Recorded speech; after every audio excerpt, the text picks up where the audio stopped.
ലഹരിവിരുദ്ധ ക്യാമ്പയിന്റെ ഭാഗമായി വിദ്യാർത്ഥികൾ തീർത്ത മനുഷ്യചങ്ങല ശ്രദ്ധേയമായി. Alakode NSS higher secondary school വിദ്യാർത്ഥികളാണ് 1 കിലോമീറ്റർ ദൈർഘ്യമുള്ള ചങ്ങലയിൽ കണ്ണികളായത്. സമൂഹത്തിൽ നടന്നുവരുന്ന ലഹരി വസ്തുക്കളുടെ അമിതമായ ഉപയോഗം നിയന്ത്രിക്കുന്നതിന് രൂപീകരിച്ച ജാഗ്രതാ സമിതിയുടെ നേതൃത്വത്തിലായിരുന്നു പരിപാടി സംഘടിപ്പിച്ചത്. വിദ്യാർത്ഥികളുടെ ആശയത്തോടൊപ്പം പോലീസും എക്സൈസും പഞ്ചായത്തും കൈകോർത്തതോടെ മനുഷ്യചങ്ങല മനുഷ്യമതിലായി മാറി.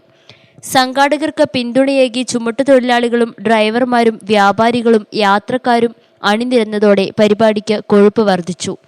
സ്കൂൾ പരിസരത്ത് നിന്ന് ആദ്യ കണ്ണിയായി പഞ്ചായത്ത് പ്രസിഡന്റ് മോളി മാനുവൽ പരിപാടി ഉദ്ഘാടനം ചെയ്തു.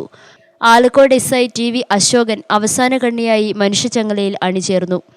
ആലക്കോട് പാലത്തിന് സമീപം വരെ തീർത്ത ചങ്ങലയിൽ ആയിരക്കണക്കിന് വിദ്യാർത്ഥികളാണ് അണിനിരന്നത്.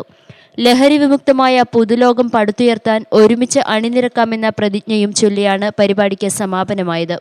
Panchayat vice president C Mohanan, principal B Krishnakumar, PTA president MP Muralidas, assistant excise inspector C Jayaprakash എന്നിവർ നേതൃത്വം നൽകി.